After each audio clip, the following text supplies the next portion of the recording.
Assalamualaikum warahmatullahi wabarakatuh. Saya Diansa Dudi Kustiawan dari kelas D4 SKL3A.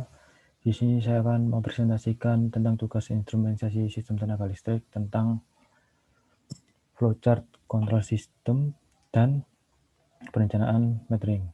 Langsung saja ke materi yang pertama. Di sini ada power grid system, di mana di sini ada pembangkitan. Dari pembangkit didistribusikan ke gardu induk melalui transmisi tegangan tinggi 160 kV. Kemudian dari gardu induk didistribusikan ke gardu distribusi melalui transmisi tegangan menengah 20 kV. Kemudian dari gardu distribusi didistribusikan ke transmisi tegangan rendah ke pelanggan. Nah, ini sesuai dengan golongan pelanggannya masing-masing. Nah, semua proses itu dimonitoring dan dikontrol oleh control center. Kemudian di sini ada arsitektur hardware dari gardu induk, di mana pada level yang pertama ini ada buy level. Buy level ini merupakan lapisan bawah yang terdiri dari perangkat kendali buy, termasuk buy control unit, buy proteksi, Ethernet switch, dan perangkat penunjang lainnya. Level ini berhubungan langsung dengan perangkat utama yang ada di switchyard seperti PMT, PMS, trafo arus, dan sensor-sensor.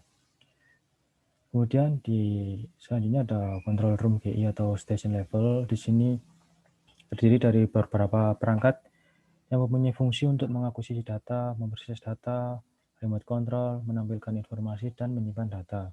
Perangkat utama yang berada pada lapis ini adalah lokal HMI. Lokal HMI ini berfungsi untuk perekaman, pemantauan, serta menampilkan besaran-besaran sensor dari lapis di bawahnya, yaitu BCU tadi, atau Buy Control Unit. Nah, Buy Control Unit ini merupakan perangkat yang digunakan untuk melakukan kontrol atau kendali terhadap buy yang ada dalam gardu induk. Dan juga terdapat gateway. Gateway ini berfungsi sebagai interfacing protokol.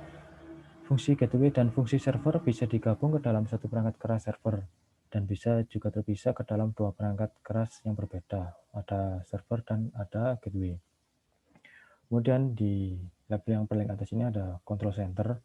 Ini merupakan pusat kendali dari sistem otomasi secara global, yaitu kendali dari beberapa gardu induk yang tercakup di wilayahnya, di mana pada control center, dispatcher dapat melakukan semua fungsi SCADA, seperti mengontrol, memonitoring, dengan memanfaatkan perangkat-perangkat IT seperti HMI, komputer, dan server.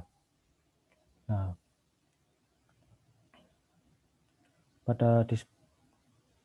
saat dispatcher melakukan suatu perintah, maka komputer utama mengirimkan sinyal ke remote terminal unit atau RTU melalui media komunikasi.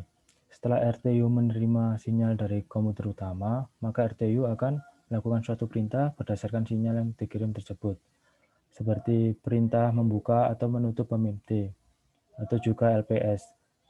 Setelah RTU melaksanakan perintah, maka RTU akan memberitahu kepada dispatcher bahwa perintah tersebut telah dilaksanakan, yaitu dengan mengirimkan sinyal kembali ke komputer utama melalui media komunikasi sehingga terbacalah status PMT atau PMS tadi dalam keadaan terbuka atau tertutup.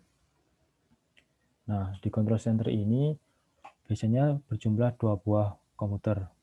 Mengapa?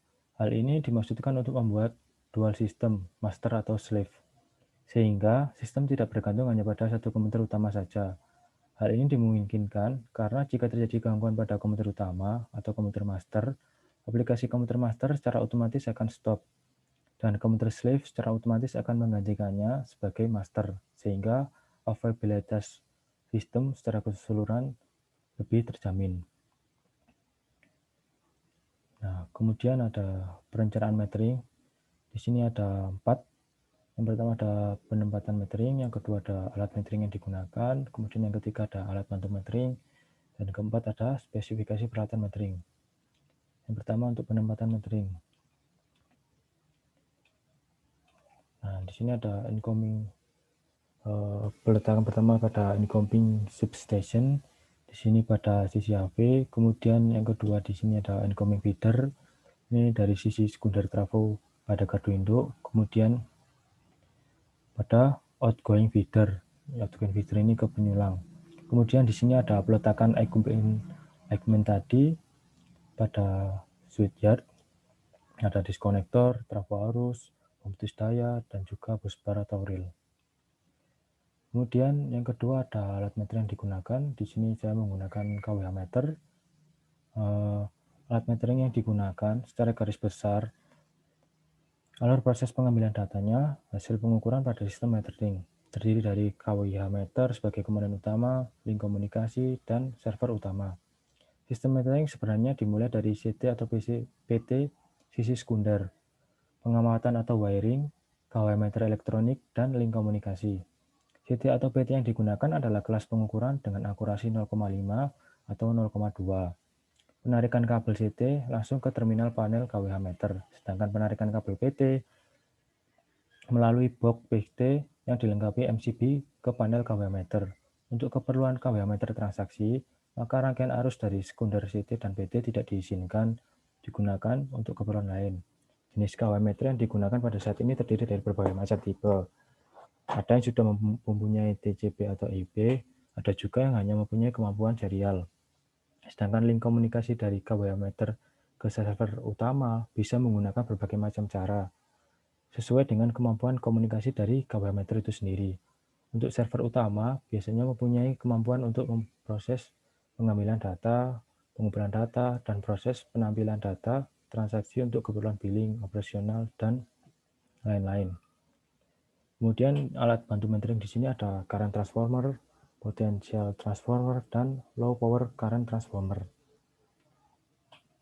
Nah, di sini merupakan spesifikasi dari peralatan metering. Ada spesifikasi dari CT, sini ada mixed rate short circuit current, ada mixed rate primary current, ada mixed rate primary voltage, ada teknologinya menggunakan apa, dan juga karakteristik utamanya seperti apa. Itu tergantung dari kebutuhan alat metering itu sendiri. Kemudian di sini ada spesifikasi PT, di sini ada use with 150 volt full scale AC voltmeter, digunakan untuk mengukur tegangan 240, 480, dan 600 VAC sistem. Di sini mempunyai frekuensi 50 atau 60 Hz, dan juga informasi-informasi lainnya sesuai dengan kebutuhan dari PT itu sendiri. Nah, di sini ada spesifikasi dari kWh meter. Di sini ada measurement current untuk mengukur arus, kemudian ada maximum value measure, kemudian ada komunikasi port support, ada local signaling, terus ada standarnya ini menggunakan standarnya apa saja, terus jenis measurement atau pengukurnya untuk mengukur apa saja. Di sini ada aktif dan reaktif energi, aktif dan reaktif power untuk mengukur arus, tegangan. Kemudian ada akurasi kelas dan informasi lainnya. Ada rating voltage, juga ada frekuensinya sesuai dengan kebutuhan peralatan masing-masing. Nah, sekian penjelasan dari saya. Kurang lebihnya saya mohon maaf. Wassalamualaikum warahmatullahi wabarakatuh.